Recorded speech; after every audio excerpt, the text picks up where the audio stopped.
Welcome back, ladies and gentlemen. Today we're going to be recording our second to last episode here in season 4 of Stranger Things. This is a great episode to watch. There's a lot going on in the aspect of, you know, basically setting themselves up for the finale, which I think is a lot of fun. The finale is probably my favorite episode of the entire series, if I'm being completely honest here, of Stranger Things. But in this episode, we see quite a few things happen. 11 gets her full strength of powers back after Papa kind of just traps her there in the area until she gets that ability. Well, the army comes in and kind of just takes on over. They're trying to get rid of 11 in general. Eventually, he unlocks her little neck um, device that she has on just because obviously he kind of needs her to live to kind of build his legacy a little bit more after he's gone. But with that being said, there's quite a few things that happen.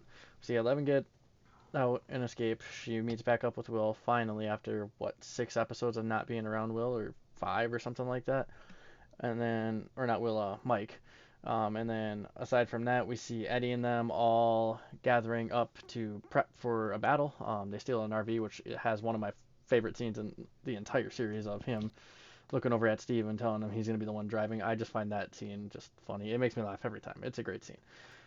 We also see Joyce and them getting out of the Russian prison. They escape it after discovering that they have also had a piece of the mind flayer there, and they've been experimenting on demodogs and just the whole works. Obviously, you already had the Demogorgon that we already saw, which is crazy enough to think about. But then they have all these other things that are already there, which is just kind of crazy because you just got away from all that in Hawkins, and then you find it right back here in Russia when you're doing all that, and it's got to be one of the more annoying things to deal with. But towards the end here of this episode, we see, like I said, 11 escaping. We see Steve and them prepping for battle. Another thing that pops up is Will talking about his painting, which everything that Will has drawn to date has come full circle and has happened within the series, whether it's a season down the road or if it's within the same season, with the exception of this painting. We do not see it afterwards. So this painting is like basically a red herring. It is nothing.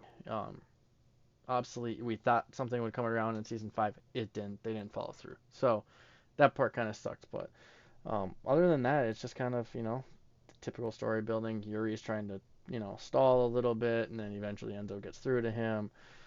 Um, all that fun stuff. I wish some of these characters reappeared in season 5, but that's all I got for you guys today. Appreciate you for stepping on by, and we'll see you guys in the next one.